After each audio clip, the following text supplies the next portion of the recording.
황혼이혼 재산분할. 45년을 함께했지만 결국 남은 건 이것뿐이었습니다. 평생을 모은 돈, 이제는 갈라서야 했습니다. 과연 이 부부의 노후는 어떻게 무너지고 무엇이 남게 될까요?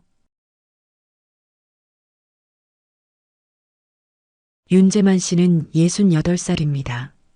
공무원으로 30년 넘게 성실히 일하며 살아온 분이었습니다. 은퇴한 지도 어느덧 3년이 흘렀습니다. 그의 곁에는 20살에 결혼해서 45년을 함께 살아온 아내 장미숙 씨가 있었습니다. 두 사람은 젊은 시절부터 지금까지 인생의 모든 순간을 함께 해온 부부였습니다. 겉보기에는 평범한 노부부였습니다. 하지만 실상은 달랐습니다. 한때 풍족하던 퇴직금 1억 2천만 원은 생활비로 조금씩 줄어들고 있었습니다. 연금 200만 원이 들어오지만 매달 생활비가 300만 원이라 100만 원씩은 퇴직금에서 뺐어야 했습니다. 그렇게 계산해 보니 10년도 지나지 않아 퇴직금이 바닥날 상황이었습니다. 아이들은 각자 가정을 꾸려 떠난 뒤였습니다. 첫째 아들은 서울에서 직장 생활을, 둘째 딸은 부산에서 자영업을, 막내 아들은 해외로 나가버렸습니다. 둘만 남은 집안은 점점 삭막해졌습니다. 예전에는 아이들 웃음소리로 가득했던 거실이 이제는 텔레비전 소리만 메아리 쳤습니다.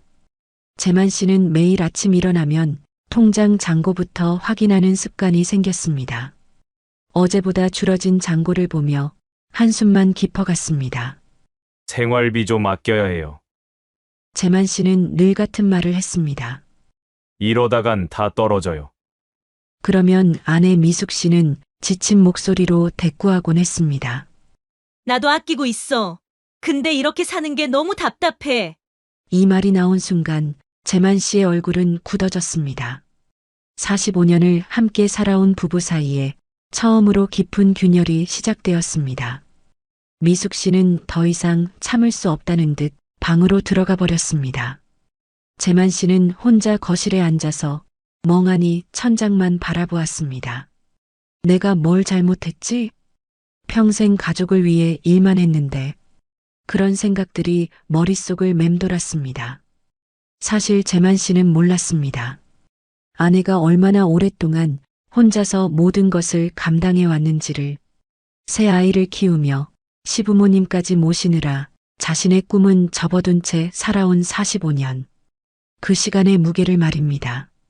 퇴직 후 집에만 있는 남편을 보며 미숙 씨는 문득 깨달았습니다. 내 인생은 언제 시작되는 거지? 그날 밤부터 두 사람은 서로 다른 방에서 잠들기 시작했습니다. 45년간 함께 누워온 침대가 이제는 너무 좁게 느껴졌습니다. 아침에도 저녁에도 예전 같은 대화는 사라졌습니다. 필요한 말만 주고받을 뿐 마음을 나누는 대화는 없었습니다. 재만 씨는 혼자 산책을 나가며 이게 정말 내 인생인가 하는 생각을 했습니다. 공무원으로 성실히 일하고 가족을 위해 모든 것을 바쳤는데 노후는 이렇게 외롭고 쓸쓸할 줄 몰랐습니다. 미숙 씨 역시 혼자만의 시간이 길어지자 지난 45년을 되돌아보게 되었습니다. 젊었을 때 꿈꾸던 것들, 하고 싶었지만 하지 못한 것들이 하나둘씩 떠올랐습니다. 그날 이후 둘 사이의 균열은 걷잡을 수 없을 만큼 커져갔습니다. 45년간 함께 쌓아온 추억들조차 이제는 무겁기만 한 짐처럼 느껴졌습니다. 결국 이혼이라는 단어가 두 사람 사이에 처음으로 오르내리기 시작했습니다. 한때 서로에게 전부였던 부부가 이제는 가장 멀고 낯선 사이가 되어버린 것입니다. 결국 이혼 이야기는 현실이 되었습니다. 두 사람은 상담 끝에 법정을 찾게 되었습니다. 45년간 함께 쌓아온 모든 것을 이제는 법의 잣대로 나눠야 했습니다. 윤재만 씨는 당연히 생각했습니다. 내가 번 돈은 내 것이라고 말입니다. 공무원으로 30년 넘게 월급을 받아왔고 은퇴하며 받은 퇴직수당 1억 2천만 원도 저축 통장에 모아둔 8,500만 원도 모두 자신의 것이라 믿었습니다. 아내는 한 번도 직장을 다닌 적이 없었으니 경제적 기여는 없다고 여긴 겁니다. 하지만 변호사는 차분히 설명했습니다. 민법 제839조 2에 따르면 혼인 중 형성된 재산은 공동재산으로 봅니다. 아내분이 가정과 자녀를 돌본 것도 재산 형성에 기여한 것으로 인정됩니다. 재만 씨는 이해할 수 없었습니다. 새벽 6시에 출근해 밤 10시에 돌아오며 땀 흘려 벌어온 돈인데 왜 절반을 줘야 하는지 억울했습니다. 제가 평생 벌어온 돈인데 왜 반을 줘야 합니까? 법정에서 판사는 명확히 말했습니다. 혼인 기간이 45년에 이릅니다. 이처럼 장기간의 혼인에서는 부부가 공동으로 재산을 형성했다고 판단합니다. 따라서 재산 분할 비율은 원칙적으로 5대5입니다. 재만 씨는 계산기를 꺼내 들었습니다. 퇴직금 1억 2천만 원의 절반, 6천만 원. 저축 8,500만 원의 절반, 4,250만 원. 집값 5억 원의 절반, 2억 5천만 원. 모두 합치면 아내가 가져갈 금액은 약 3억 7천만 원에 달했습니다. 내가 30년 넘게 벌어서 모은 돈의 절반을. 재만 씨의 머리는 어지러웠습니다. 아내 측 변호사가 덧붙였습니다. 전업주부의 가사노동은 경제적 가치가 분명합니다. 직접 금액으로 환산하지는 않지만 장기간의 결혼 생활에서는 재산 분할 비율을 높이는 근거가 됩니다. 판사는 서류를 확인하며 다시 말했습니다. 재산 총액은 약 7억 5천만 원. 혼인 전 형성한 재산이 거의 없으니 분할 대상은 대부분 혼인 중 형성된 것으로 봅니다. 결국 아내 장미숙 씨가 가져갈 몫은 약 3억 7천만 원으로 확정되었습니다. 윤재만 씨가 평생 성실히 일해 모은 돈의 절반이었습니다. 평생 벌어온 게 결국 반토막이라니 허무하구나. 윤재만 씨 부부의 혼인 기간은 45년. 법적으로도 사회적으로도 긴 세월이었습니다. 5년, 10년의 혼인이라면 다를 수 있습니다. 하지만 반세기에 가까운 시간은 그 자체로 엄청난 무게를 가졌습니다. 그 시간 동안 쌓인 재산은 두 사람의 공동 노력의 결과물이라고 보는 게 법의 관점이었습니다.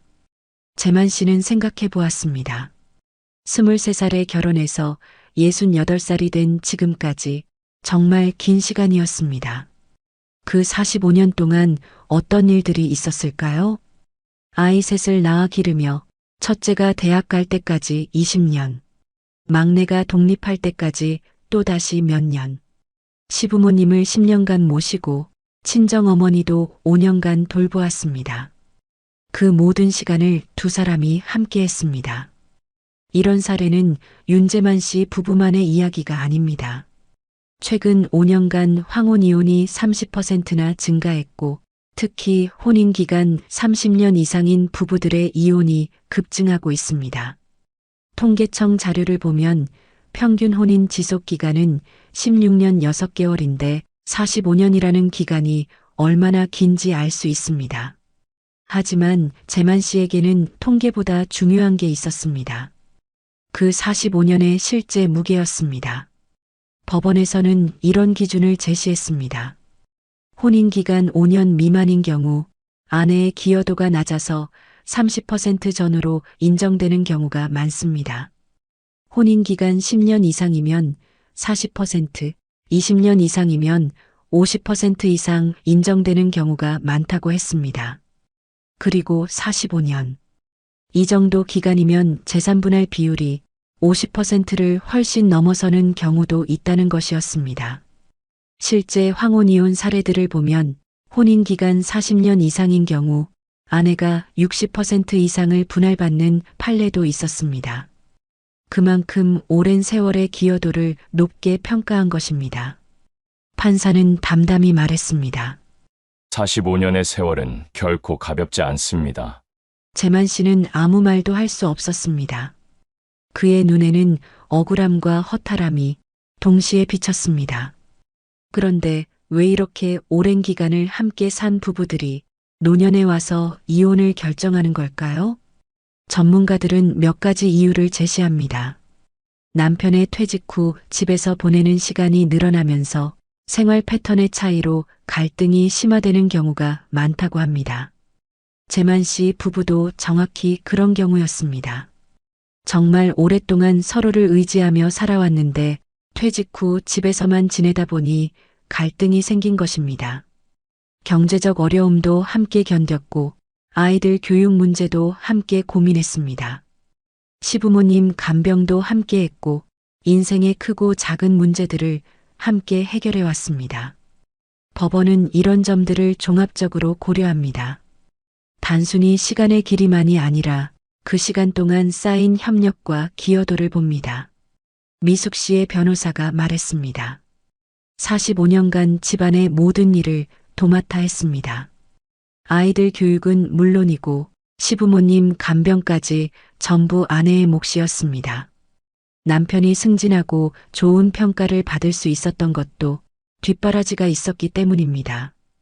회식이 늦어져도 출장이 길어져도 집안 살림은 항상 안정적으로 돌아갔습니다. 재만 씨는 문득 깨달았습니다. 정말로 혼자서 모든 것을 해낸 게 아니었구나.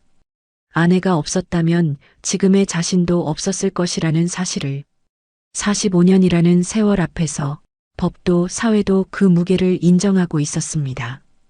그 긴 시간 동안 함께 만들어온 모든 것들이 이제는 공정하게 나눠져야 할 대상이 된 것입니다. 재만 씨는 고개를 떨궜습니다. 억울하다는 생각보다는 허탈함이 더 크게 다가왔습니다. 이렇게 무거울 줄 그땐 정말 몰랐습니다. 장미숙 씨는 한 번도 직장을 다닌 적이 없었습니다. 하지만 그건 일을 하지 않은 게 아니었습니다. 아이 셋을 낳아 키우며 집안을 돌보며 시부모님까지 모셨습니다. 남편이 새벽같이 나가 밤늦게 들어와도 그가 따뜻한 밥을 먹을 수 있었던 건 아내가 있었기 때문입니다. 미숙 씨의 하루는 새벽 5시 30분부터 시작되었습니다. 남편과 아이들 아침 준비, 도시락 싸기, 빨래 돌리기. 오전 10시가 되어서야 잠시 숨을 돌릴 수 있었습니다. 오후에는 아이들 학교 일로 바쁜 하루였습니다. 학부모 상담, 준비물 챙기기, 학원 픽업까지. 저녁 준비는 또 다른 전쟁이었습니다. 아이들이 대학을 가고 직장을 얻고 가정을 꾸릴 수 있었던 것도 아내의 손길이 있었기 때문이었습니다. 시부모 치매 간병 5년, 밤마다 깨서 돌본 시간. 그건 돈으로도 말로도 설명할 수 없는 노동이었습니다. 법원은 이를 분명히 인정했습니다. 가사노동 또한 경제적 기여입니다. 전업주부의 역할은 결코 가볍지 않습니다. 변호사가 구체적으로 설명했습니다. 최저임금으로만 단순 계산해도 45년간 수억 원에 이릅니다. 육아, 살림, 간병을 전문업체에 맡긴다면 월 300만 원은 좋게 들어갑니다. 베이비시터, 가사도우미, 간병인 비용을 합치면 말입니다. 그런데 45년간 이 모든 일을 미숙 씨 혼자서 해낸 것입니다. 통계청에서 발표한 자료를 보면 전업주부의 가사노동 시간은 하루 평균 7시간 18분입니다. 이는 직장인 근무 시간과 맞먹는 수준입니다. 하루 종일 기저귀 갈아주고 약 챙겨드리고 밤에도 몇 번씩 깨어서 시부모님을 돌봤습니다. 미숙 씨는 제대로 잠을 잔 적이 없었습니다. 아내는 눈물을 훔치며 속내를 드러냈습니다. 내가 집 지켰으니까 당신이 밖에서 돈 벌 수 있었던 거야. 재만 씨는 생각해 보았습니다. 정말로 자신 혼자 모든 걸 해낸 게 맞나? 아내가 없었다면 어땠을까? 아침마다 도시락을 싸고 저녁마다 따뜻한 밥을 차려주고 아이들 뒷바라지까지 하면서도 한 번도 월급을 받은 적이 없었습니다. 법정에서 판사가 말했습니다. 가사노동의 경제적 가치는 단순히 시급으로만 계산할 수 없습니다. 정서적 안정, 교육적 효과까지 고려하면 그 가치는 훨씬 더 큽니다. 재만 씨는 처음으로 깨달았습니다. 아내의 45년이 얼마나 소중한 시간이었는지를. 그 시간이 없었다면 지금의 자신도 아이들도 가정도 없었을 것이라는 사실을. 재만 씨는 눈을 피했지만 그 말이 사실이라는 걸 누구보다 잘 알고 있었습니다. 문제는 두 사람 모두 이미 은퇴했다는 사실이었습니다. 예전처럼 다시 돈을 벌 수도 새로운 길을 찾을 수도 없었습니다. 남은 건 오직 퇴직금과 집, 그리고 몇 장 안 되는 예금 통장뿐이었습니다.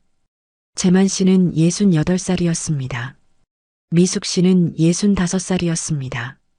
둘 다 새로 일자리를 구하기에는 너무 늦은 나이였습니다.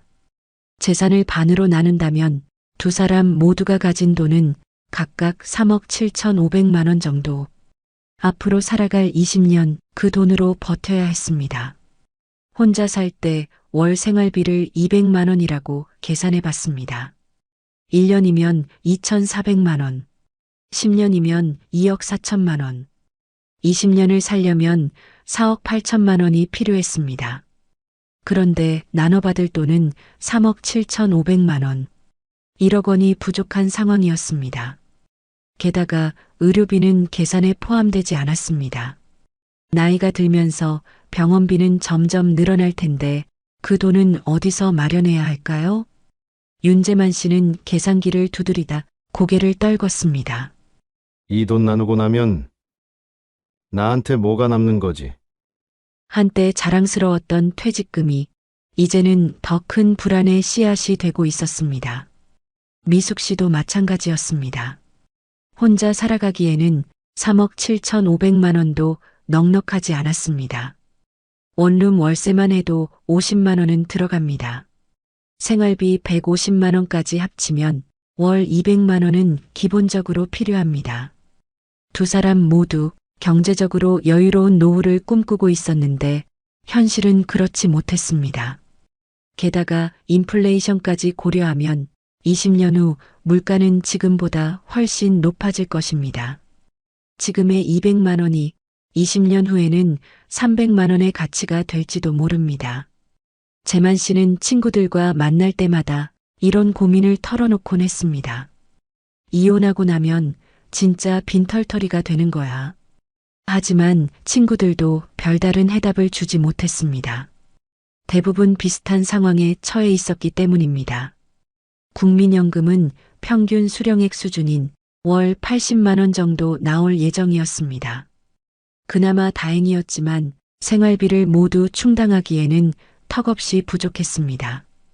결국 두 사람 모두 노후 20년을 불안하게 살아가야 하는 냉혹한 현실을 마주하게 되었습니다.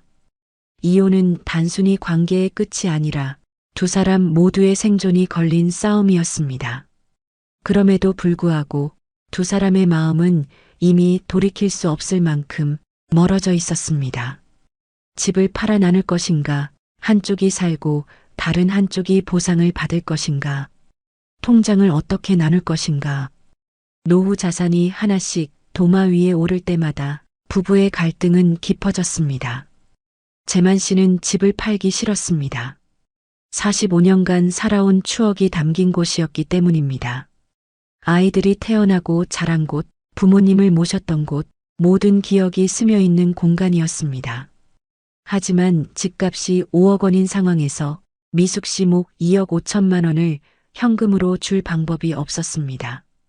퇴직금과 예금을 합쳐도 부족했습니다. 결국 집을 팔아야 하는 상황이었습니다. 미숙 씨는 오히려 시원했습니다. 그 집에서 보낸 45년이 모두 행복한 기억만은 아니었기 때문입니다. 시어머니 간병하느라 고생했던 방, 혼자서 아이들 키우며 밤새 걱정했던 거실, 남편과 말다툼했던 침실. 모든 공간이 힘겨웠던 시간들로 채워져 있었습니다. 변호사들은 구체적인 분할 방안을 제시했습니다. 집 5억 원, 퇴직금 1억 2천만 원, 예금 8,500만 원. 총 7억 500만 원을 절반씩 나누는 것. 각자 3억 7,500만 원씩 가져가는 것이 가장 공정한 방법이라고 했습니다.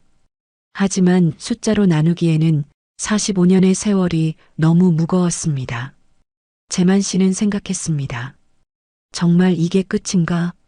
45년을 함께 산 것이 이 정도 가치밖에 안 되는 건가? 미숙 씨도 복잡한 마음이었습니다. 돈을 받는다고 해서 지난 45년이 없어지는 것은 아니었습니다. 좋았던 기억들도 힘들었던 시간들도 모두 자신의 인생이었습니다.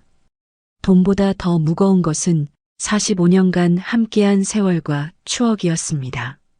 첫 아이를 낳았을 때의 기쁨, 집을 처음 샀을 때의 감격, 아이들 결혼식에서 함께 흘렸던 눈물, 시부모님 장례식에서 서로 의지했던 순간들.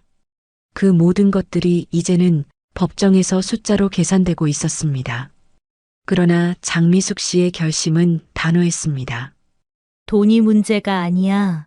이제 내 인생을 살고 싶어. 그 말은 재만 씨의 마음을 무너뜨렸습니다. 함께 쌓아온 세월조차 이제는 의미가 없는 듯 했습니다. 재만 씨는 마지막으로 물었습니다. 정말 다시 생각해 볼 생각은 없어?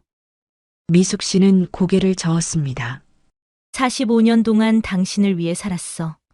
이제는 나를 위해 살고 싶어. 그날 밤 두 사람은 마지막으로 같은 집에서 잠들었습니다. 하지만 마음은 이미 서로 다른 곳을 향하고 있었습니다. 45년의 결혼 생활이 이렇게 끝나가고 있었습니다. 이혼은 돈의 문제가 아니라 결국 두 사람의 세월까지 잘라내는 일이었습니다. 황혼 이혼의 재산 분할은 단순히 숫자의 문제가 아니었습니다. 기본 원칙, 혼인 기간, 보이지 않는 기여도, 퇴직 후의 냉혹한 현실. 그 모든 것이 얽혀 한 사람의 노후를 송두리째 흔들어 놓았습니다. 윤재만 씨와 장미숙 씨. 45년을 함께 살아온 이 부부는 법정에서 모든 것을 나누게 되었습니다. 집 5억 원을 팔아서 나누고 퇴직금 1억 2천만 원도 절반씩, 예금 8,500만 원도 절반씩, 각자 3억 7,500만 원씩 가져가게 되었습니다. 하지만 그 돈으로 과연 20년의 노후를 버틸 수 있을까요? 월 200만 원씩 쓴다면 15년 반이면 바닥이 납니다. 의료비까지 고려하면 더 빨리 떨어질 수도 있습니다. 재만 씨는 새로운 원룸에서 혼자만의 노후를 시작했습니다. 45년간 함께했던 모든 것들이 이제는 기억 속에만 남게 되었습니다. 미숙 씨 역시 마찬가지였습니다. 자유를 얻었지만 경제적 불안감은 여전했습니다. 두 사람 모두 예상보다 훨씬 빠듯한 노후를 살아가게 되었습니다. 이것이 바로 황혼이혼의 현실입니다. 감정적 해방과 경제적 위험이 동시에 찾아오는 것입니다.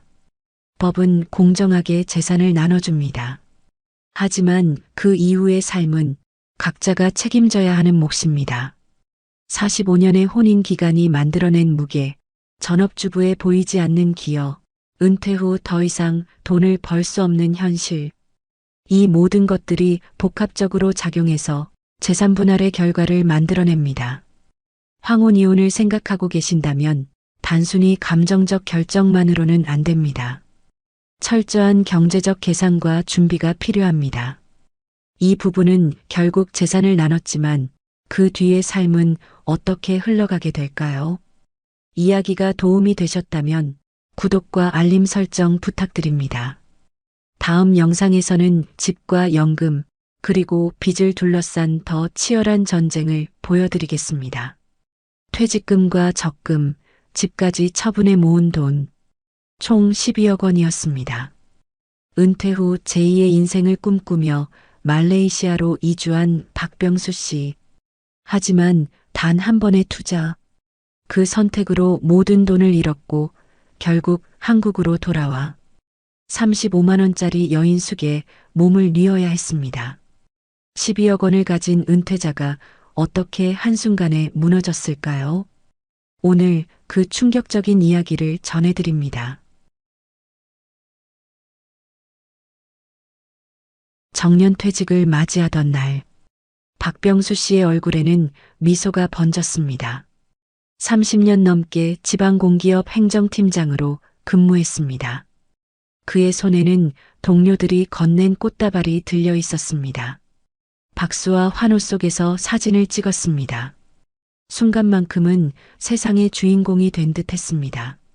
그러나 집으로 돌아오는 길, 화려했던 소리는 사라지고 손에 남은 건 시들어가는 꽃다발 뿐이었습니다.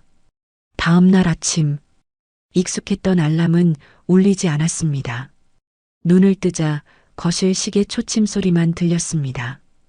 틱탁, 틱탁. 그 소리가 가슴을 두드렸습니다.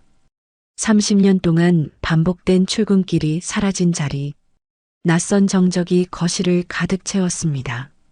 식탁 위에는 된장국과 달걀말이가 놓여 있었습니다.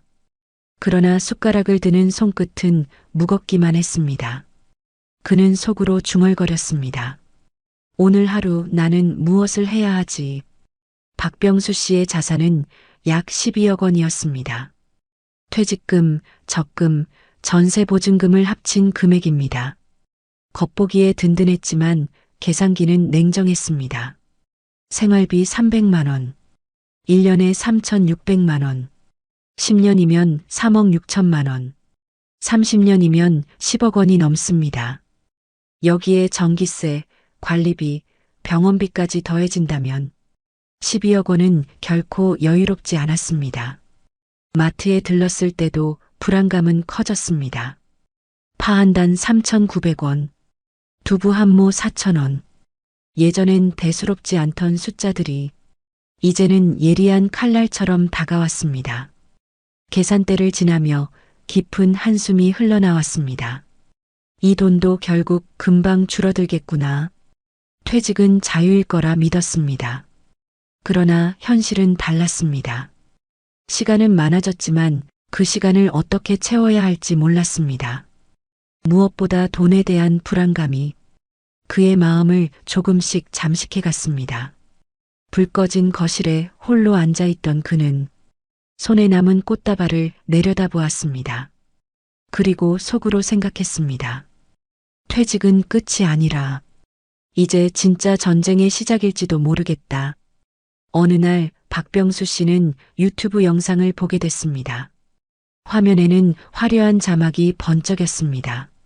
말레이시아 한 달 생활비 120만 원. 저렴한 렌트, 풍족한 생활. 영상 속에는 푸른 바다와 고급 콘도가 나왔습니다. 길거리 음식은 단돈 몇천 원. 마치 새로운 낙원처럼 보였습니다. 그날 이후 박병수 씨의 머릿속에는 말레이시아라는 두 글자가 지워지지 않았습니다. 그는 아내와 함께 짧은 체험 여행을 준비했습니다. 그는 그렇게 마음을 굳혔습니다. 쿠알라룸푸르 공항에 도착하자 뜨거운 공기와 이국적인 향기가 몰려왔습니다. 택시 창밖으로는 야자수가 줄지어 서 있었습니다. 첫날 들른 현지 시장에서 박병수 씨는 놀랐습니다. 과일 한 봉지가 2,000원, 닭고기 한 마리 7,000원 남짓, 한국의 절반에도 못 미치는 가격이었습니다. 작은 식당에서 국수 한 그릇을 시켰습니다. 가격은 2,500원. 맛은 낯설었지만 지갑은 가볍지 않았습니다. 부동산을 찾아가 월세를 확인했습니다. 70만 원짜리 콘도에는 수영장과 헬스장이 딸려 있었습니다. 넓은 거실과 전망 좋은 창문까지. 그는 속으로 감탄했습니다. 아내도 창밖을 바라보며 고개를 끄덕였습니다. 대화는 길지 않았습니다. 그러나 두 사람의 마음속에는 같은 생각이 피어났습니다. 그날 밤 숙소에서 그는 영수증을 꺼내 보았습니다. 과일 2,000원, 국수 2,500원, 월세 70만 원. 하나하나가 믿기 어려운 숫자였습니다. 박병수 씨는 마음속으로 확신했습니다. 여기라면 은퇴 후에도 충분히 여유롭게 살 수 있겠다. 창밖으로 번져가는 불빛을 바라보며 그는 오래간만에 희망이라는 단어를 떠올렸습니다. 체험 여행을 마친 뒤 박병수 씨는 결심했습니다. 그는 아내와 상의했고 부부는 3개월간 준비에 들어갔습니다. 비자 대행 절차, 항공권 예약, 집 정리와 잔금 처리, 매일같이 해야 할 일이 쌓여갔습니다. 그러나 가장 큰 문제는 가족이었습니다. 자녀들은 강하게 반대했습니다. 아버지, 언어도 문제예요. 의사소통 안 되면 큰일 납니다. 병원 시설도 불편해요. 한국이 훨씬 안전합니다. 짧은 대화였지만 그 속에는 간절함이 담겨 있었습니다. 하지만 박병수 씨의 마음은 이미 멀리 향해 있었습니다. 아이들의 만류에도 그는 해외 이주를 택했습니다. 그는 속으로 그렇게 되뇌었습니다. 비자 대행 비용과 항공료, 정착을 위한 각종 수수료까지 총 4천만 원 가까운 돈이 빠져나갔습니다. 드디어 출국의 날, 공항 출국장에 들어서는 순간 박병수 씨의 가슴은 벅차올랐습니다. 멀리서 손을 흔드는 아이들의 얼굴은 희미하게 멀어졌습니다. 그 순간에도 그는 스스로에게 말했습니다. 말레이시아에 도착한 부부는 새 아파트에 입주했습니다. 넓은 거실, 새 가구, 시원한 바람이 불어왔습니다. 짐을 풀고 앉은 첫날 밤, 박병수 씨는 창문 밖 도시의 불빛을 바라보며 속으로 안도했습니다. 말레이시아에 정착한 지 얼마 지나지 않아 박병수 씨는 현지 한인 모임에 참석했습니다. 좁은 카페에는 20여 명의 한국인들이 모여 있었습니다. 어색한 미소들이 오가는 가운데 박병수 씨는 구석 자리에 조용히 앉았습니다. 그때 한 남자가 다가왔습니다. 사업가 유도현이었습니다. 정장 차림새가 단정했고 미소는 지나칠 만큼 환했습니다. 모임이 끝난 뒤 유도현은 자연스럽게 제안했습니다. 차로 집까지 데려다 주겠다는 것이었습니다. 박병수 씨는 처음엔 사양했습니다. 하지만 유도현의 거듭된 권유에 결국 차에 올랐습니다. 고급 세단의 가죽 시트는 부드러웠고 은은한 향수 냄새가 코끝을 스쳤습니다. 라디오에서는 경쾌한 재즈가 흘러나왔습니다. 집 앞에 도착하자 유도현은 명함을 건넸습니다. 형님, 혼자 오셔서 힘드실 텐데 제가 챙겨드리겠습니다. 그의 말투는 매끄럽고 다정했습니다. 처음 만난 사람에게서 이런 배려를 받는다는 것이 박병수 씨에게는 낯설면서도 고마웠습니다. 이틀 뒤 유도현은 직접 전화를 걸었습니다. 은행 계좌 개설을 도와주겠다고 했습니다. 박병수 씨는 망설였습니다. 너무 친절한 것이 부담스럽기도 했습니다. 하지만 언어가 통하지 않는 상황에서 누군가의 도움은 절실했습니다.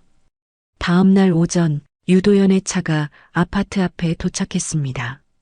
조수석에는 젊은 여성이 앉아 있었습니다. 유도현은 리아를 소개했습니다.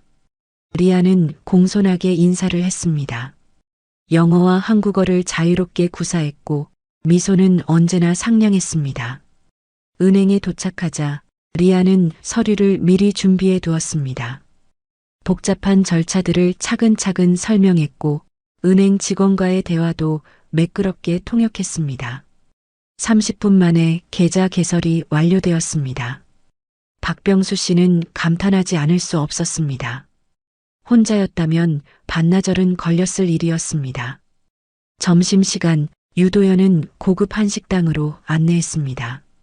메뉴판을 보니 한 끼에 $50가 넘는 가격이었습니다. 박병수 씨가 부담스러워하자 유도현은 자연스럽게 계산을 했습니다. 식사 중에 유도현은 자연스럽게 물었습니다. 한국에서 어떤 일을 했는지, 은퇴 후 계획은 무엇인지, 말레이시아에 얼마나 머물 예정인지. 박병수 씨는 솔직하게 대답했습니다. 30년간 공무원 생활을 했고 퇴직금으로 여유로운 노후를 꿈꾸고 있다고 했습니다.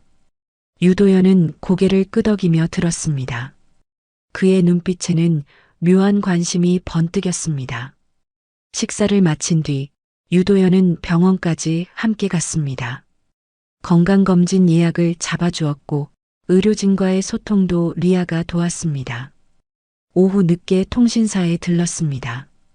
휴대폰 개통 절차도 복잡했지만 리아의 도움으로 간단히 해결되었습니다. 하루 종일 이어진 친절에 박병수 씨는 고마움과 동시에 의구심을 느꼈습니다. 왜 이렇게까지 도와주는 걸까? 하지만 그 의구심은 곧 사라졌습니다.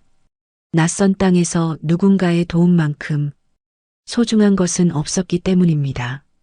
집 앞에서 차를 내리며 박병수 씨는 진심으로 감사 인사를 전했습니다. 유도연은 겸손하게 웃으며 답했습니다. 그날 밤 박병수 씨는 아내에게 말했습니다. 오늘 하루 있었던 일들을 차근차근 설명했습니다.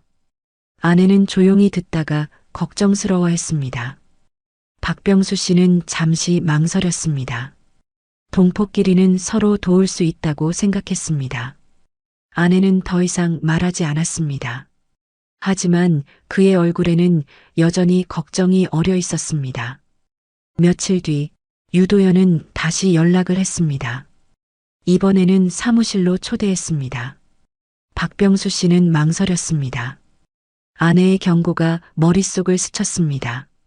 하지만 호기심이 더 컸습니다. 어떤 기회인지 궁금했습니다.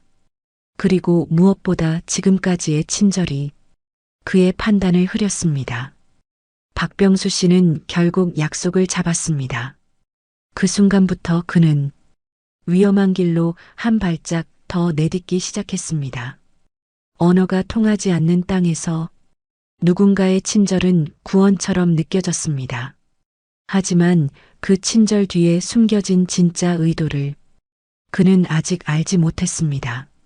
며칠 뒤 유도연은 박병수 씨에게 전화를 걸었습니다. 직접 보여드릴 게 있다고 했습니다. 그의 목소리에는 묘한 흥분이 섞여 있었습니다. 마치 큰 비밀을 공유하려는 듯한 톤이었습니다. 30분 뒤 유도연의 검은색 세단이 아파트 앞에 도착했습니다. 차 안에는 은은한 향수 냄새가 퍼져 있었고 가죽 시트의 감촉이 고급스러웠습니다. 차가 도시를 벗어나 외곽으로 향할수록 박병수 씨의 마음에는 묘한 설렘이 피어올랐습니다. 창밖으로는 점점 한적한 풍경이 펼쳐졌습니다. 40분을 달려 도착한 곳은 끝없는 황무지였습니다. 모래와 잡초만 가득한 벌판이 지평선까지 이어졌습니다. 뜨거운 바람만이 허공을 가르며 흩날렸습니다. 박병수 씨는 차에서 내려 주변을 둘러보았습니다. 어디를 봐도 개발의 흔적은 찾을 수 없었습니다. 오래된 간판 몇 개만이 덩그러니 서 있을 뿐이었습니다. 여기에 무언가가 들어설 수 있을까? 그는 속으로 의구심을 품었습니다. 그 순간 유도연은 고급스러운 태블릿을 꺼냈습니다. 화면을 켜자 3D 조감도가 펼쳐졌습니다. 컬러풀한 그래픽이 눈길을 사로잡았습니다. 넓은 도로가 격자 모양으로 뻗어 있었고 그 사이로 현대적인 상가들이 줄지어 서 있었습니다. 고층 빌딩 사이에는 푸른 공원이 조성돼 있었습니다. 유리 벽면을 가진 대형 쇼핑몰이 중앙에 자리했고 그 주변으로는 고급 주거단지가 배치돼 있었습니다. 마치 미래 도시의 청사진 같았습니다. 유도연은 화면을 확대하며 설명을 시작했습니다. 2년 후면 이곳이 상업지구로 변한다고 했습니다. 투자하면 배당과 거주 비자까지 해결된다고 했습니다. 박병수 씨는 태블릿 화면에 빨려 들어갔습니다. 황량한 현실과 화려한 청사진 사이의 간극이 컸지만 그래픽의 완성도는 의심할 여지가 없어 보였습니다. 옆에 서 있던 리아가 서류 뭉치를 꺼냈습니다. 두껍고 정교하게 제작된 투자 설명서였습니다. 표지에는 정부 기관의 로고가 선명하게 인쇄돼 있었습니다. 첫 페이지를 넘기자 승인 도장이 빼곡했습니다. 빨간 인주가 선명한 원형 도장들이 줄지어 있었습니다. 복잡한 영어와 말레이어로 가득한 공문서 형태였습니다. 박병수 씨는 서류를 한 장씩 넘겨보았습니다. 이해할 수 없는 외국어가 대부분이었지만 공식 문서의 체계와 형식은 완벽해 보였습니다. 특히 마지막 페이지의 큰 도장이 인상적이었습니다. 금박으로 테두리를 두른 원형 인장이었고 그 안에는 복잡한 문양과 글자가 새겨져 있었습니다. 리아가 몇 개의 핵심 부분을 번역해 주었습니다. 정부 승인 완료, 환경 영향 평가 통과, 건설 허가 발급 예정 등의 내용이었습니다. 박병수 씨의 시선은 그 도장에서 좀처럼 떨어지지 않았습니다. 마치 모든 것이 진짜로 보장된 듯한 착각에 빠졌습니다. 의심보다는 확신이 서서히 자리 잡기 시작했습니다. 유도연은 추가로 몇 장의 사진을 보여주었습니다. 비슷한 다른 지역의 개발 사례들이었습니다. 3년 전 황무지였던 곳이 지금은 번화가가 된 모습이었습니다. 이곳도 똑같은 과정을 거칠 겁니다. 유도연의 목소리에는 확신이 가득했습니다. 박병수 씨는 다시 주변을 둘러보았습니다. 여전히 황량한 벌판이었지만 이제는 다르게 보이기 시작했습니다. 머릿속에는 이미 화려한 상업지구가 그려지고 있었습니다. 사람들로 북적이는 거리, 화려한 네온사인, 활기찬 쇼핑몰과 카페들의 모습이 선명했습니다. 그는 자신도 모르게 그 일부가 되고 싶다는 욕망을 느꼈습니다. 투자만 하면 그 꿈 같은 미래를 소유할 수 있다는 생각이 가슴속을 서서히 파고들었습니다. 리아가 마지막으로 수익률표를 보여주었습니다. 1년차 15%, 2년차 25%, 3년차 40%의 배당금이 깔끔한 그래프로 정리돼 있었습니다. 은행 금리가 고작 3%인 현실과 비교하면 엄청난 수익률이었습니다. 박병수 씨의 계산기가 머릿속에서 돌아갔습니다. 10억 원을 투자하면 1년에 1억 5천만 원, 3년이면 원금의 80%를 배당금으로 받는 셈이었습니다. 게다가 원금은 그대로 남아있다는 조건이었습니다. 황무지 위에 서 있었지만 그의 상상 속에는 이미 화려한 미래가 펼쳐져 있었습니다. 현실과 환상 사이의 경계가 흐려지기 시작했습니다. 집으로 돌아오는 차 안에서 박병수 씨는 창밖으로 스쳐 지나가는 풍경을 바라보았습니다. 아직도 허허벌판의 이미지가 눈앞에 아른거렸지만 그 위에 덧씌워진 청사진이 더 선명하게 떠올랐습니다. 유도연은 마지막으로 한마디를 덧붙였습니다. 기회는 많지 않습니다. 조만간 결정해 주시면 좋겠어요. 그 말이 박병수 씨의 마음을 더욱 재촉했습니다.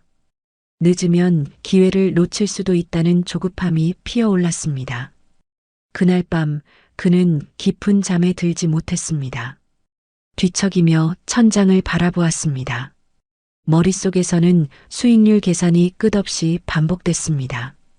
이 정도 기회라면 잡아야 하지 않을까? 그의 마음은 조금씩 한쪽으로 기울기 시작했습니다. 위험한 선택을 향해 한 발짝씩 다가가고 있었습니다. 집으로 돌아온 저녁, 박병수 씨는 현관문을 열며 깊은 한숨을 내쉬었습니다. 하루 종일 머릿속을 맴돌던 청사진이 아직도 선명했습니다. 아내는 거실에서 뜨개질을 하고 있었습니다. 그녀는 박병수 씨의 얼굴을 보자마자 무언가 달라졌음을 느꼈습니다. 평소보다 들뜬 표정이었고 걸음걸이도 가벼웠습니다. 그의 옷깃에서 낯선 향이 났습니다. 익숙하지 않은 고급 향수 냄새였습니다. 차 안의 가죽 시트와 에어컨 냄새도 섞여 있었습니다. 아내는 뜨개질을 멈추고 조용히 걱정을 표했습니다. 짧은 대사였지만 그 속에는 깊은 걱정이 담겨 있었습니다. 결혼 30년 동안 쌓인 직감이 경고하고 있었습니다. 박병수 씨는 순간 아무 말도 하지 못했습니다. 아내의 예리한 시선이 불편했습니다. 하지만 곧 마음을 다잡고 소파에 앉았습니다. 그는 그동안 감춰두었던 계획을 털어놓기로 했습니다. 더 이상 숨길 수도 숨기고 싶지도 않았습니다. 오히려 아내를 설득할 수 있다는 자신감이 생겼습니다. 박병수 씨는 천천히 설명을 시작했습니다. 도시 외곽의 광활한 땅 이야기부터 꺼냈습니다. 지금은 황무지지만 2년 후면 상업지구가 된다고 했습니다. 아내는 뜨개질 바늘을 내려놓고 귀를 기울였습니다. 표정은 점점 굳어져 갔지만 끝까지 들었습니다. 그는 태블릿으로 본 3D 조감도에 대해서도 말했습니다. 현대적인 쇼핑몰과 고층 빌딩들, 넓은 도로와 아름다운 공원까지 마치 꿈 같은 미래 도시의 모습이었다고 했습니다. 정부 승인 서류 이야기도 빠뜨리지 않았습니다. 빨간 도장이 가득한 공식 문서들, 환경평가 통과, 건설 허가 예정 등 모든 절차가 완료됐다는 내용이었습니다. 아내의 얼굴은 점점 어두워졌습니다.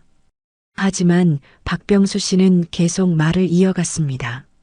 수익률 표까지 자세히 설명했습니다.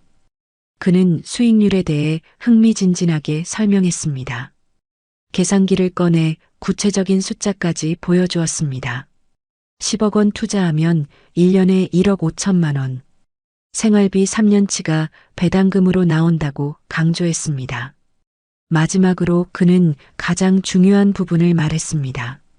투자 증명서만 있으면 장기 거주 비자도 쉽게 받을 수 있다고 했습니다. 더 이상 비자 걱정 없이 말레이시아에서 살 수 있다는 것이었습니다. 아내는 한동안 말이 없었습니다. 뜨개질 바늘을 만지작거리며 깊이 생각에 잠겼습니다. 거실의 시계 소리만이 정막을 가르고 있었습니다. 오랜 침묵 끝에 아내가 입을 열었습니다. 목소리는 떨렸지만 단호했습니다. 그녀는 강하게 반대 의사를 표명했습니다. 30년 넘게 모은 퇴직금을 한순간에 잃을 수 있다고 했습니다. 아내의 목소리는 점점 높아졌습니다. 평생 들어본 적 없을 만큼 격한 어조였습니다. 황무지 개발과 외국 서류를 의심했습니다. 그런 사기가 얼마나 많은지 걱정했습니다. 박병수 씨는 당황했습니다. 아내가 이렇게 강하게 반대할 줄은 몰랐습니다. 오히려 좋은 기회라고 칭찬해 줄 거라 생각했습니다. 아내는 유도연의 친절을 의심했습니다. 공짜 친절이 제일 비싸다고 경고했습니다. 아내의 말에는 날카로운 통찰이 있었습니다. 30년 인생 경험이 주는 직관이었습니다. 하지만 박병수 씨의 마음은 이미 한쪽으로 기울어 있었습니다. 유도연의 자신감 있는 태도가 계속 떠올랐습니다. 리아가 보여준 정교한 서류들도 머릿속을 맴돌았습니다. 무엇보다 화려한 상업지구의 환상이 그를 사로잡고 있었습니다. 황량한 현실보다 아름다운 청사진이 더 진짜 같았습니다. 박병수 씨는 아내를 설득하려 노력했습니다. 기회를 놓치면 후회할 거라고 강조했습니다. 하지만 아내의 표정은 더욱 굳어졌습니다. 다른 사람들의 투자와 자신들을 구분해야 한다고 했습니다. 아내의 반박은 논리적이었습니다. 하지만 박병수 씨에게는 들리지 않았습니다. 그날 밤 부부는 서로 다른 침묵 속에 잠들었습니다.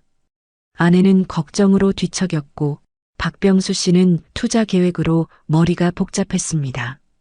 새벽 2시 박병수 씨는 잠에서 깼습니다. 옆에서 자는 아내의 고른 숨소리가 들렸습니다. 그는 조용히 일어나 거실로 나갔습니다. 어둠 속에서 그는 깊이 생각했습니다. 아내의 경고와 자신의 확신 사이에서 고민했습니다. 하지만 결론은 이미 정해져 있었습니다. 그는 스스로를 합리화하며 결심을 굳혔습니다. 아내가 너무 보수적이라고 생각했습니다. 기회를 보는 눈이 부족하다고 판단했습니다. 위험한 선택을 향한 마지막 브레이크마저 서서히 풀어지고 있었습니다. 창밖으로는 말레이시아의 밤하늘이 펼쳐져 있었습니다. 별들이 반짝이고 있었지만 그의 눈에는 보이지 않았습니다. 오직 머릿속에는 10억 원이라는 숫자와 40%라는 수익률만이 맴돌고 있었습니다. 며칠 뒤 박병수 씨는 드디어 결정을 내렸습니다. 아침부터 마음은 무거웠습니다. 그러나 손에는 이미 인감 도장과 서류 봉투가 들려 있었습니다. 거울 앞에서 그는 넥타이를 메었습니다. 30년 공직 생활 중 가장 중요한 계약 같다고 생각했습니다. 떨리는 손으로 정장 단추를 채웠습니다. 침실 문 앞에 선 아내가 그를 바라보았습니다. 말은 없었지만 눈빛에는 깊은 걱정이 어려 있었습니다. 현관문을 나서며 뒤돌아보자 아내는 여전히 같은 자리에 서 있었습니다. 마지막까지 붙잡고 싶다는 마음이 읽혔습니다. 택시를 타고 유도연의 사무실로 향했습니다. 교통은 막혔지만 마음은 더 조급했습니다. 창밖 풍경은 빠르게 스쳐갔지만 눈은 초점 없이 흔들렸습니다. 빌딩 앞에 도착했습니다. 30층 고층 건물의 15층. 엘리베이터가 올라가는 동안 심장 박동은 점점 빨라졌습니다. 문이 열리자 시원한 에어컨 바람이 스쳤습니다. 하지만 이마에는 알 수 없는 땀이 맺혔습니다. 유도현과 리아가 환하게 맞이했습니다. 정장 차림의 두 사람은 전문가처럼 보였습니다. 회의 테이블 위에는 두터운 계약서가 놓여 있었습니다. 30여 페이지에 달하는 분량, 각종 도장과 서명란이 선명했습니다. 첫 페이지에는 투자 조건이 상세히 적혀 있었습니다. 10억 원 투자, 3년간 배당 보장, 거주 비자 발급 지원. 박병수 씨는 한 장 한 장 읽어보려 했습니다. 그러나 대부분은 영어와 말레이어. 리아가 곁에서 핵심만 짧게 번역해 주었습니다. 5페이지째에서 수익률 조항이 눈에 들어왔습니다. 1년차 15%, 2년차 25%, 3년차 40%. 숫자를 보는 순간 그의 가슴이 뛰었습니다. 10페이지 근처에는 정부 승인 관련 서류가 있었습니다. 환경부, 건설부, 경제부. 빨간 도장이 빼곡히 찍혀 있었습니다. 공신력이 있어 보였습니다. 20페이지쯤 작은 글씨의 위험 고지 조항도 있었습니다. 그러나 리아는 대수롭지 않다는 듯 넘겼습니다. 마지막 페이지. 서명란과 인감날인 칸이 눈에 들어왔습니다. 목에서 침이 꿀꺽 넘어갔습니다. 유도연이 금빛 펜촉에 만년필을 건넸습니다. 손끝이 잠시 떨렸습니다. 아내의 얼굴이 떠올랐습니다. 그러나 곧 화려한 상업지구의 청사진이 그것을 덮었습니다. 30초의 망설임 끝에 그는 펜을 들었습니다. 또박또박 이름을 적고 인감 도장을 꾹 눌렀습니다. 빨간 인주가 선명히 번졌습니다. 돌이킬 수 없는 지점을 넘어섰습니다. 이제 송금만 남았습니다. 휴대폰 뱅킹 앱을 켰습니다. 화면에 표시된 금액은 10억 원. 평생 모은 전 재산이었습니다. 송금 버튼을 누르기까지 1분. 손가락은 화면 위에서 망설였습니다. 마침내 버튼을 눌렀습니다. 송금 완료 메시지가 떴습니다. 통장 잔액이 급격히 줄어들었습니다. 하지만 끝이 아니었습니다. 유도연은 추가 서류를 내밀었습니다. 수수료와 대행비 항목이 나열돼 있었습니다.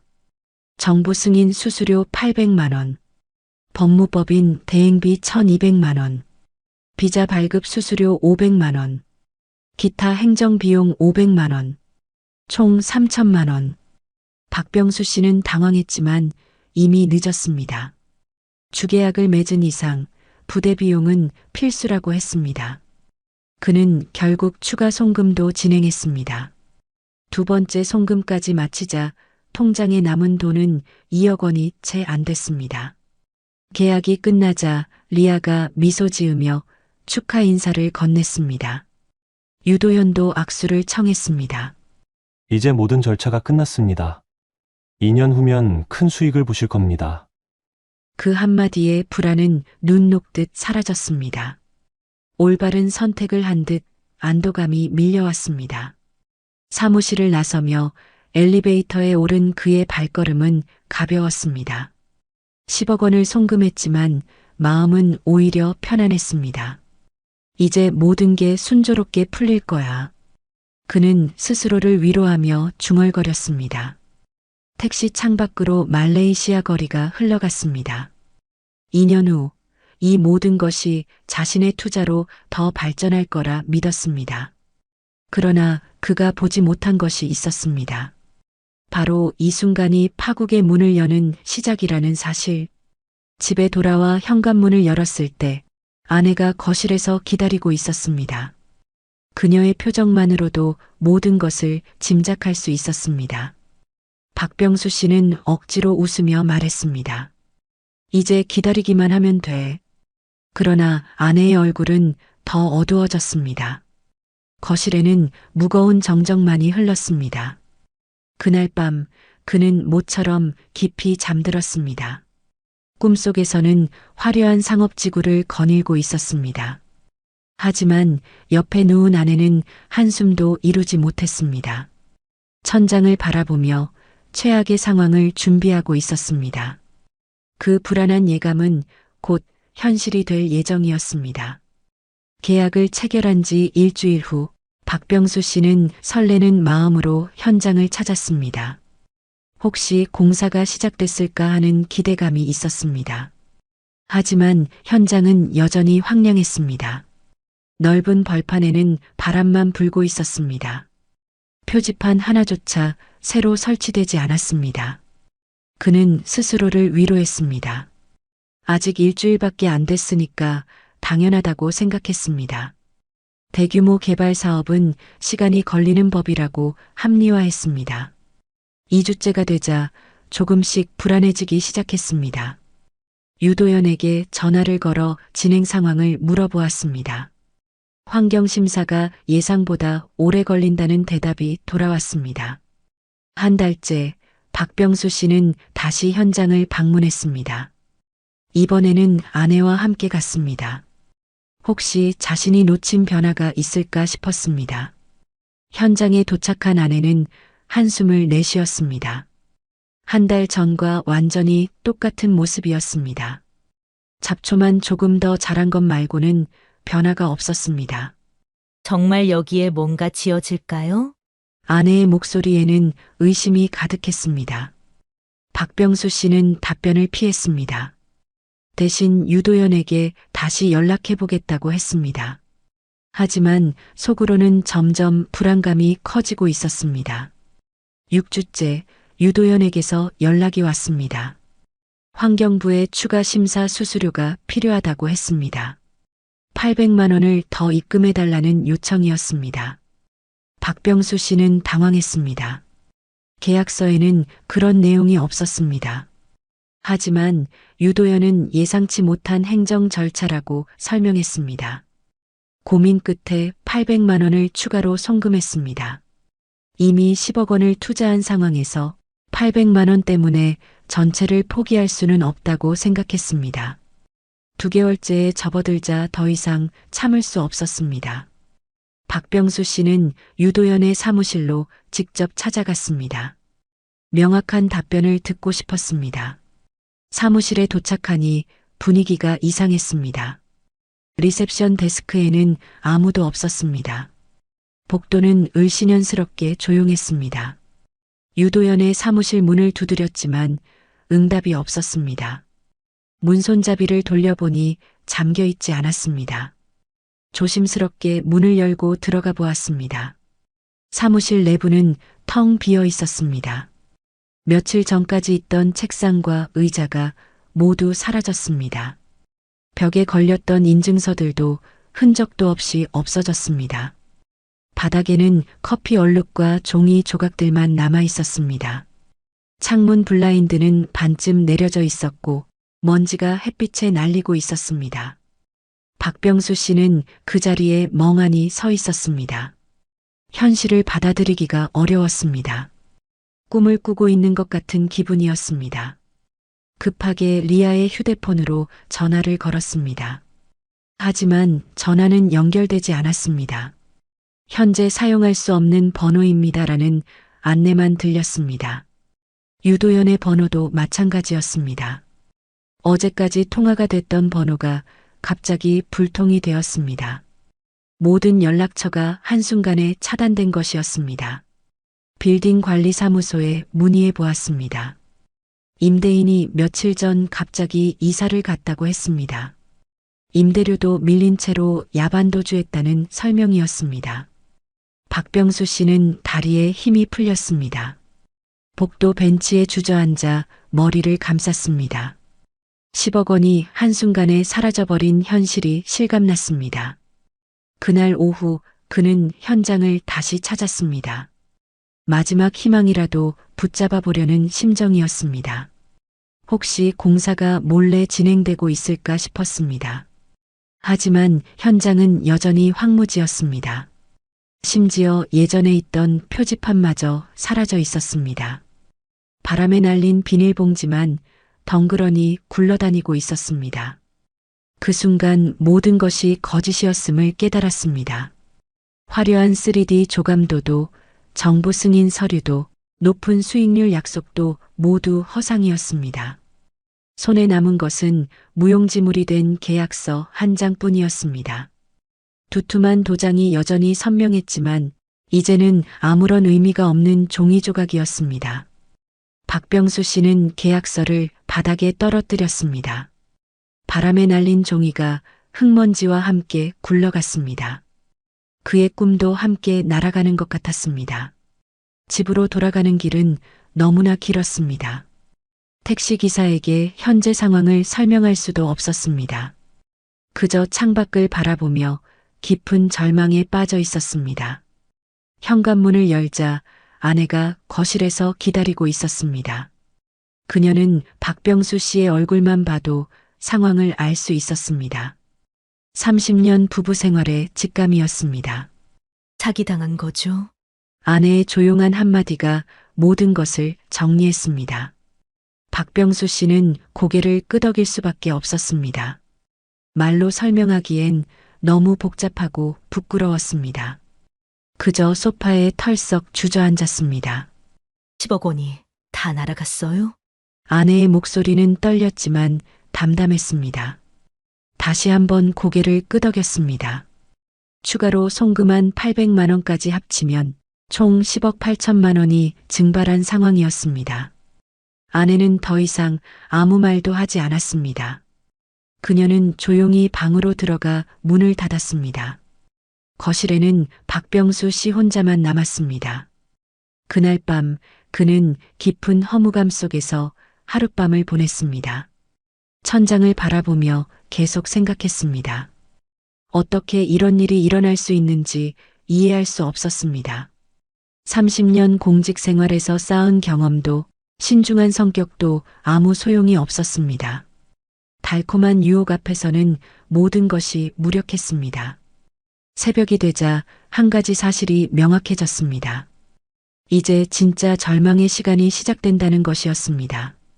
남은 돈으로는 한국에서의 삶도 불투명했습니다.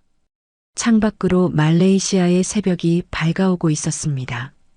하지만 박병수 씨의 마음속은 여전히 깊은 어둠이었습니다.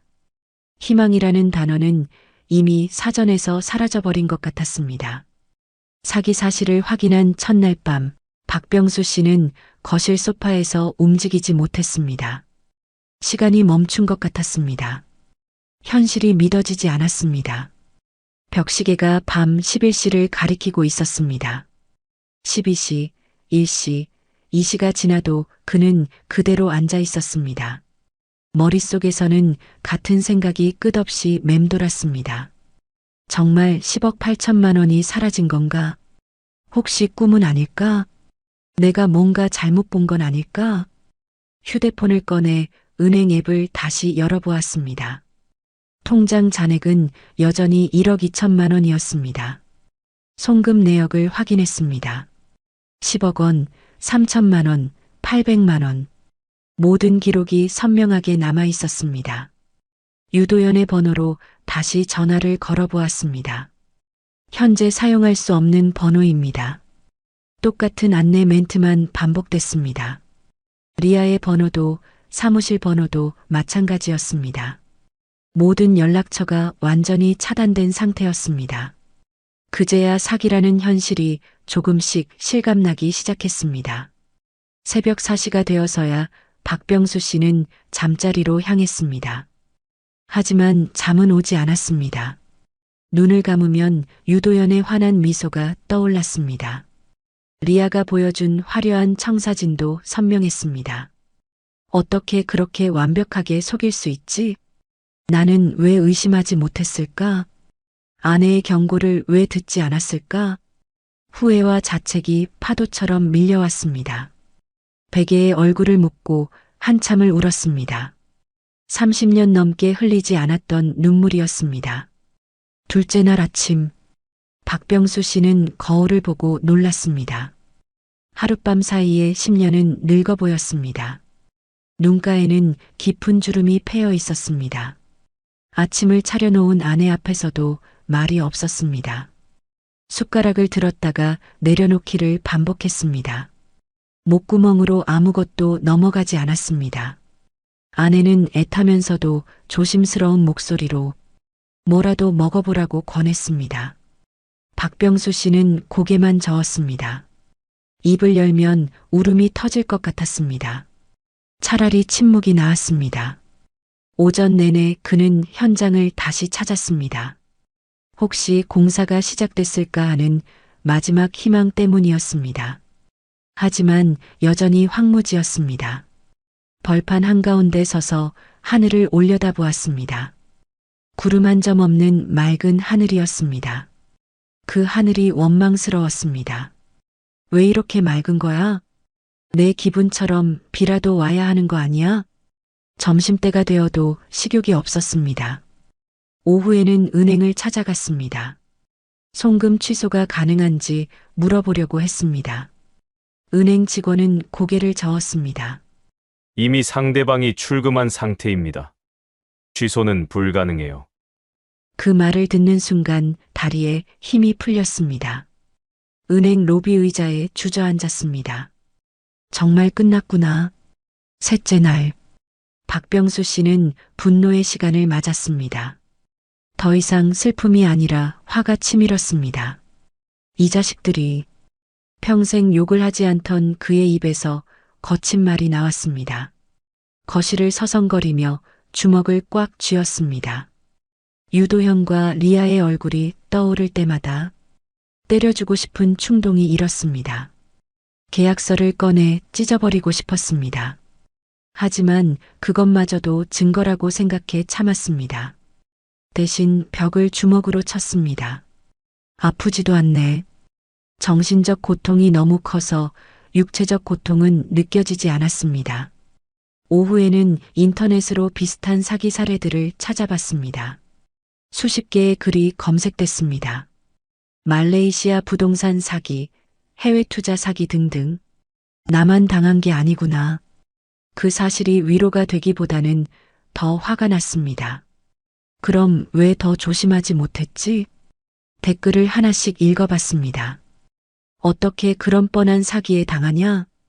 요즘 세상에 그런 고수익이 어디 있냐?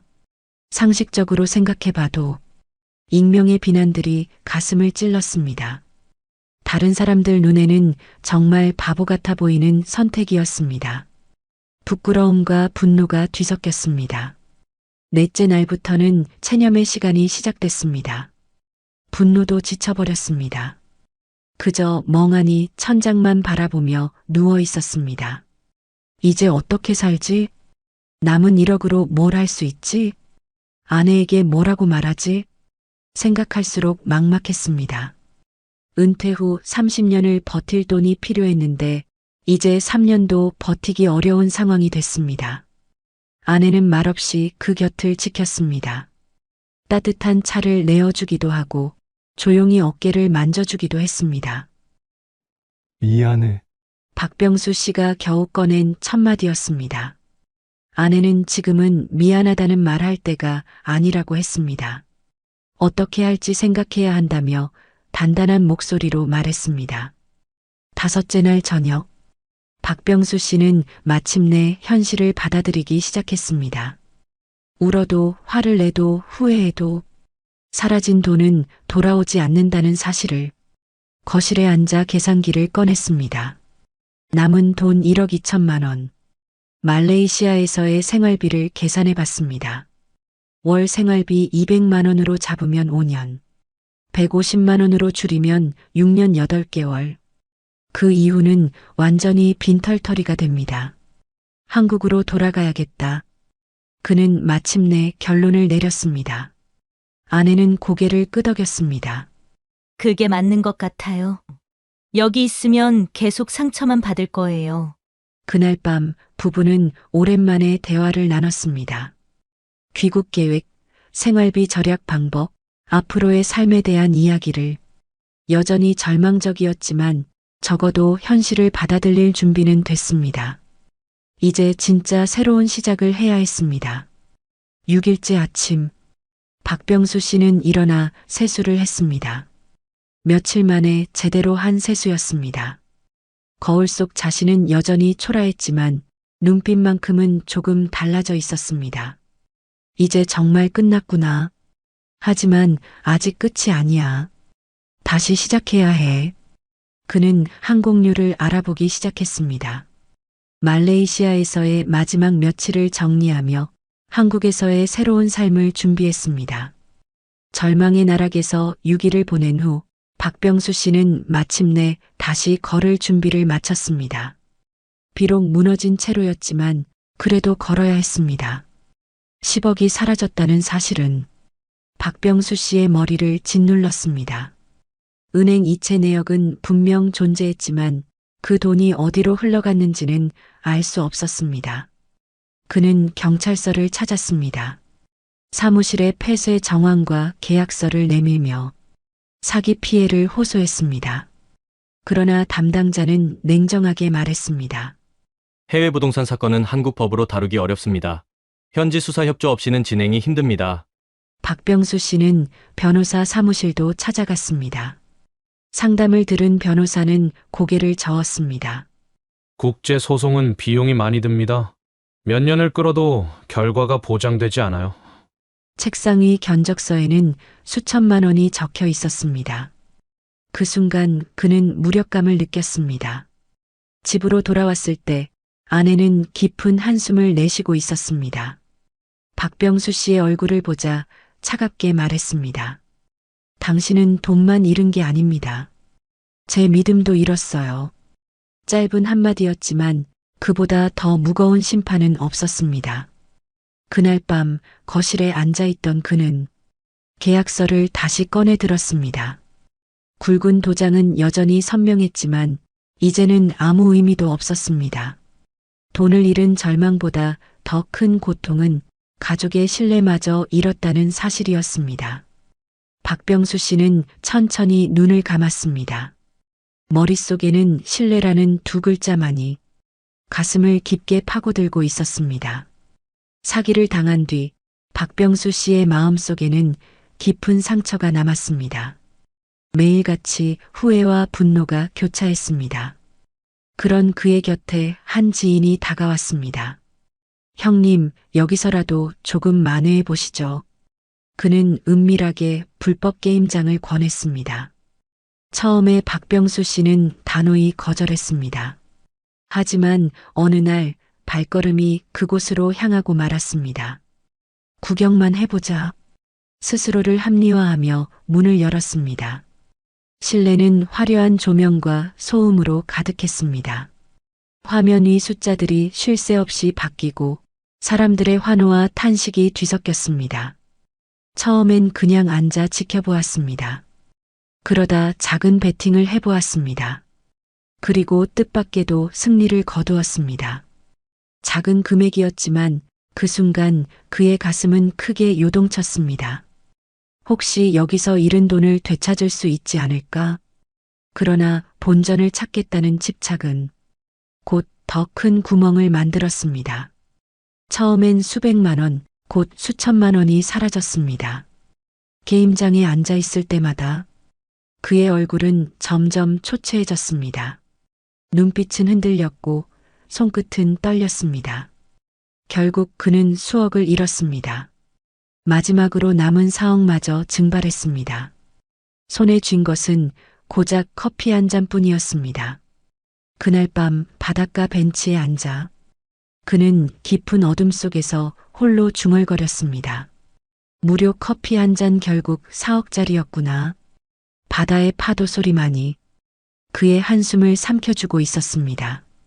은행 앱을 열었을 때 박병수 씨의 눈에 들어온 숫자는 단 한 줄이었습니다. 통장 잔액 4,200원. 그 순간 그는 더 이상 숨을 쉴 수 없을 만큼 답답했습니다. 아이들에게 전화를 걸었습니다. 머뭇거리며 조심스럽게 말을 꺼냈습니다. 아빠가 지금 좀 힘들다. 혹시 조금만 도와줄 수 있겠니? 그러나 돌아온 대답은 차가웠습니다. 아버지, 저희도 버티기 힘들어요. 죄송하지만 지금은 도와드릴 수 없습니다. 짧은 말이었지만 그 말 속에는 단호함이 담겨 있었습니다. 그날 밤 아내는 깊은 한숨을 내쉬었습니다. 이대로는 돌아갈 수도 없다며 결국 친정에 손을 벌렸습니다. 그렇게 모은 돈으로 겨우 편도 항공권 2장을 마련할 수 있었습니다. 돌아가는 길조차 스스로 해결할 수 없었던 현실. 그 사실이 박병수 씨의 가슴을 무겁게 짓눌렀습니다. 공항으로 향하는 택시 안. 두 사람은 한마디 말도 하지 못했습니다. 창밖의 풍경은 낯설게 스쳐갔고 가슴속에서는 수치심이 파도처럼 밀려왔습니다. 비행기에 오르자 아내의 눈가에서 눈물이 흘렀습니다. 박병수 씨는 그 눈물을 바라보며 아무 말도 할 수 없었습니다. 귀국길은 결코 가볍지 않았습니다. 그들의 짐은 무거운 캐리어가 아니라 무너져버린 삶의 잔해였습니다. 그날 두 사람은 눈물 속에서 조국의 땅을 다시 밟았습니다. 그러나 기다리고 있는 것은 희망이 아니라 냉혹한 현실뿐이었습니다. 비행기에서 내린 순간 박병수 씨는 깊은 숨을 들이마셨습니다. 익숙한 공기였지만 그 공기는 더 이상 따뜻하지 않았습니다.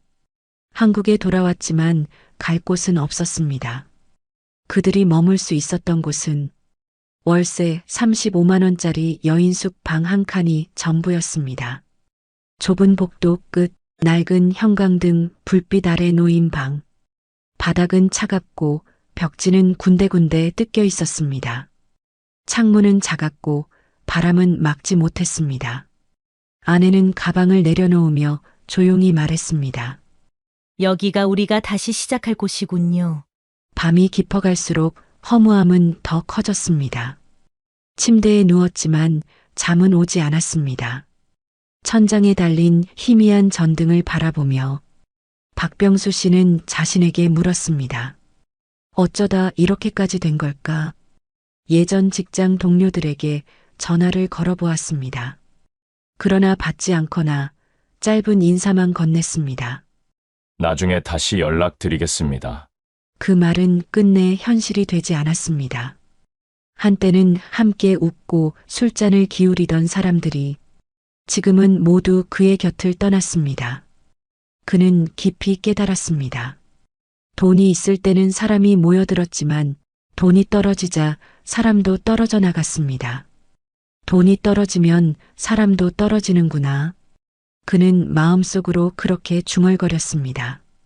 그날 밤 여인숙의 어두운 천장 아래에서 박병수 씨는 오래도록 눈을 감지 못했습니다. 반지하보다 더 깊게 가라앉은 마음만이 그를 짓누르고 있었습니다. 귀국 후의 삶은 고단했습니다. 새벽마다 골목길에는 박병수 씨의 발자국 소리가 울렸습니다. 그는 낡은 손수레를 끌고 폐지를 주었습니다. 신문지, 박스, 빈캔 하나하나를 주워 담으며 이게 지금 내 일상이구나 스스로에게 되뇌었습니다. 밤이 되면 이번엔 아내의 차례였습니다. 작은 편의점에서 야간 근무를 섰습니다. 한밤중에 홀로 계산대를 지키는 아내의 뒷모습은 그의 마음을 더욱 무겁게 만들었습니다. 부부의 삶은 한없이 초라했지만 서로를 의지하기에 버틸 수 있었습니다. 아내는 돌아와 항상 짧게 말했습니다. 힘들어도 우린 같이 있잖아요. 그렇게 시간이 흘렀습니다. 6개월 뒤 그들은 조금의 희망을 찾을 수 있었습니다. 보증금 500만 원짜리 단칸방으로 옮길 수 있었습니다. 좁지만 창문이 있었고 흐릿한 햇살이 방 안으로 들어왔습니다. 그 빛은 마치 새로운 시작을 알리는 듯 했습니다. 짐을 정리하던 날 아내는 잠시 멈추더니 그를 바라보며 말했습니다. 우린 아직 남은 사람들이야. 짧은 한마디였지만 그 말은 칼날처럼 날카로우면서도 동시에 따뜻한 위로가 되었습니다. 그 순간 박병수 씨는 깊이 깨달았습니다. 진짜 파산은 돈이 아니었습니다. 통장의 숫자가 아니라 함께하는 사람의 신뢰를 잃는 것이었습니다. 그는 무너졌던 가슴 속에 다시 작은 불씨가 타오르는 것을 느꼈습니다. 시간은 흘러 어느 날 박병수 씨에게 작은 기회가 찾아왔습니다. 아파트 경비직 채용 공고였습니다.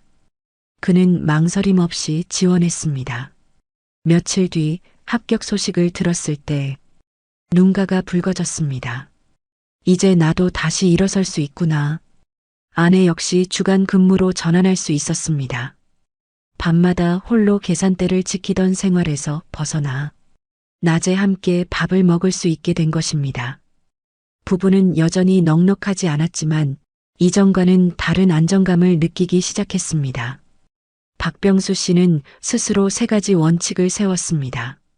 첫째, 투자 금지 1년. 아무리 좋은 제안이 와도 다시는 덤벼들지 않겠다는 다짐이었습니다. 둘째, 사기와 도박 유혹은 반드시 거절. 작은 친절에도 경계하고 무료라는 말에 흔들리지 않기로 했습니다. 셋째, 매주 가족과 20분 대화. 돈이 아닌 신뢰가 진짜 자산이라는 걸 이제는 누구보다 잘 알았기 때문입니다. 아침마다 근무복을 입고 경비실로 향할 때 그는 더 이상 부끄럽지 않았습니다. 작은 수입이었지만 그 안에는 땀과 정직이 담겨 있었습니다. 아내와 함께 밥상에 마주 앉아 짧게라도 웃을 수 있다는 사실이 무너졌던 마음을 조금씩 다시 세워주었습니다. 그의 삶은 아직 넉넉하지 않았습니다. 그러나 이제는 믿음을 회복하는 길 위에 서 있었습니다. 그리고 그 길 위에서 비로소 새로운 희망을 바라볼 수 있었습니다. 박병수 씨의 이야기는 특별한 한 사람의 실패담이 아닙니다. 은퇴 후 누구에게나 찾아올 수 있는 현실입니다. 넉넉하다고 믿었던 돈이 한순간의 선택으로 사라질 수도 있고 든든하다고 여겼던 인간관계가 돈 앞에서 무너질 수도 있습니다. 혹시 지금 달콤한 제안 앞에 서 계시다면 오늘의 이야기를 꼭 기억하시기 바랍니다. 진짜 자산은 돈이 아니라 끝까지 곁에 남아주는 사람과 신뢰라는 사실을요. 이 영상이 도움이 되셨다면 구독과 알림 설정으로 함께 해주시기 바랍니다. 여러분의 한 번의 클릭이 저희에게는 큰 힘이 됩니다.